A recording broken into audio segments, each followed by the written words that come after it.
जय हिंद दोस्तों। आज के इस वीडियो में आपको सीएसडी जो कैंटीन का कार प्राइस है उसके बारे में बताऊंगा कि न्यू कार पॉलिसी क्या है। तो अगर चैनल पर नए हैं तो चैनल को सब्सक्राइब जरूर कर लेना, क्योंकि इस तरीके का वीडियो आपको मिलता रहेगा। सीएसडी कैंटीन जो कार प्राइस न्यू है 2023 की है, उसमें क्या है कि जो सीएसडी कैंटीन के डिफेंस पर्सन थे उनके रैंक के अनुसार कार परचेज की एक लिमिट बनाई गई थी। जो पुरानी लिमिट थी उसके अनुसार ऐसी कारें थी जिसमें जेसीओ और अन्य रैंक के जो डिफेंस पर्सन थे वो परचेज नहीं कर पाते थे। तो एक समस्या बन गई थी, प्रॉब्लम बन गई थी। इस प्रॉब्लम को जो सॉल्व करने के लिए 30 नवंबर 2022 को मिनिस्ट्री ऑफ डिफेंस जो क्वार्टर मास्टर जनरल ब्रांच है दिल्ली में, उसने एक लेटर जारी किया है जिसमें क्या है, सीएसडी कैंटीन से जो कार पर परचेज की नई पॉलिसी के बारे में लोगों को बताया गया है। जो CSD canteen car new rules है उसके अनुसार जब डिफेंस पर्सन है अधिक कीमत वाली कार परचेज कर पाएंगे, और ये जो पॉलिसी है ये 1 जनवरी 2023 से लागू हो जाएगी। जो CSD canteen car price new policy के जो नया रूल्स है उसके अनुसार पे लेवल 3 अल्फ़ा से लेकर के और जो पे लेवल 5 रैंक के जो भी उसमें आते हैं डिफेंस पर्सन के जो लोग हैं वो 8 लाख तक की कार सीएसडी से कैंटीन से खरीद पाएंगे।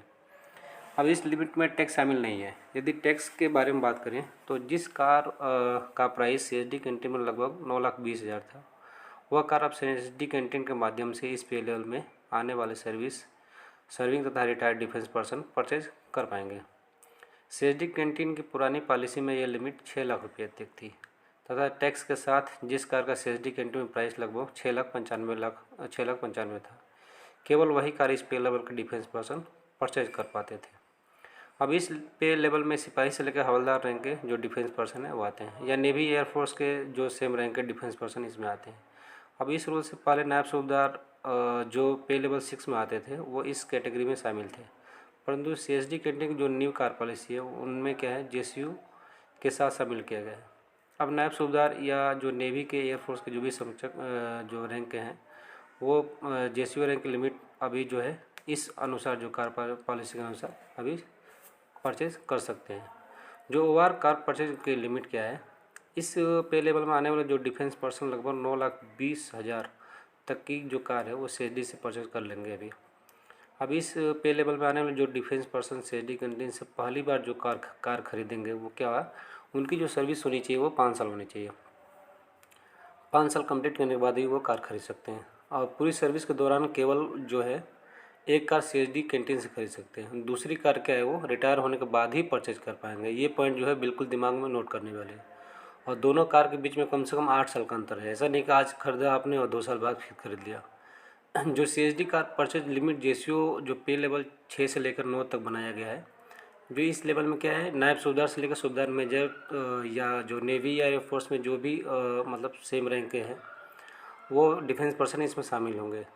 और जो ये नई पॉलिसी है इस पे लेवल में जो है 10 लाख रुपए तक की कार सीएसडी से खरीद पाएंगे।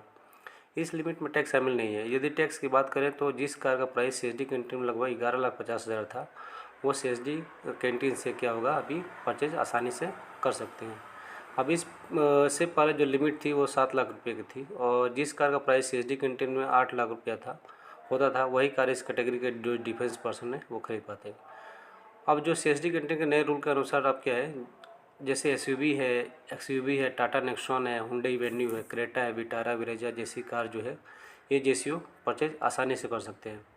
इस पे लेवल आने वाले जो डिफेंस पर्सन है पहली कार 5 साल सर्विस पूरे होने के बाद वार कैटेगरी में खरीद सकते हैं। दूसरी कार जेसीयू रैंक में प्रमोशन होने के बाद भी खरीद सकते हैं, ये भी पॉइंट नोट करने वाली है।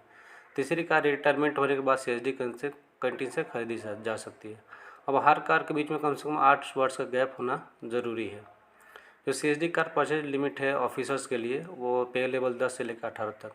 अब जो सीएसडी कैंटीन के नए रूल के बाद जो ऑफिसर रैंक के डिफेंस पर्सन है वो सीएसडी कैंटीन से 20 लाख रुपये तक का कार खरीद सकते हैं। इस लिमिट में टैक्स शामिल नहीं है। यदि टैक्स की बात करें तो लगभग 23 लाख रुपये तक की ऑफिसर सीएसडी से कार खरीद सकते हैं। पहले यह लिमिट बिना टैक्स के 15 लाख रुपये की थी। यानी ऑफिसर प्रत्येक 8 वर्ष में सीएसडी कैंटीन से कार खरीद सकते हैं। ऑफिसर रैंक के डिफेंस पर्सन कितनी कार खरीद सकते हैं इसकी लिमिट नहीं है। जो ऑफिसर के लिए है कोई इसका लिमिट नहीं बनाया गया है। बहुत से डिफेंस पर्सन टैक्स और बिना टैक्स के प्राइस में कंफ्यूज हो जाते हैं कि ये टैक्स कौन सा है, बिना टैक्स कौन सा है।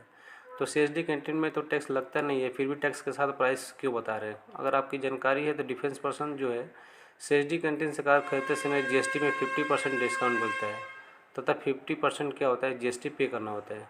तो इसको एक उदाहरण के बेस पे हम समझ लेते हैं। यदि किसी कार की जो बेसिक कीमत है वो 8 लाख रुपये है, जिसमें कोई भी जीएसटी शामिल नहीं है, मानकर चलिए उस पर कार 30% जीएसटी लगता है, तो सिविल में उस कार की जो कॉस्ट है वो 30% जीएसटी लगेगा, तो वो 2,40,000 का हो जाएगा। अब जीएसटी लगने के बाद सिविल में उस कार की प्राइस कितना हो जाएगी, 8 लाख प्लस 2,40,000, यानी जो कार 8 लाख की थी वो जीएसटी लगने के बाद कितनी की हो जाएगी, 10,40,000 की पहुंच जाएगी। वही CSD कैंटीन में उस कार पर 15% जीएसटी के हिसाब से 1,20,000 जीएसटी लगेगा, तो टैक्स के बाद उस कार की कीमत कितनी हो जाएगी, 8 लाख प्लस 1,20,000, 9,20,000 हो जाएगी। तो इस प्रकार जो डिफेंस पर्सन है CSD कैंटीन के माध्यम से कार सस्ती पड़ती है। हालांकि इसके अलावा कुछ टैक्स होते हैं जिनका जिक्र मतलब इस वीडियो में नहीं किया गया है। फिर भी आपको जो कैंटीन से लेंगे तो आपको 1-1.5 लाख रुपया आपको सस्ता मिल सकता है।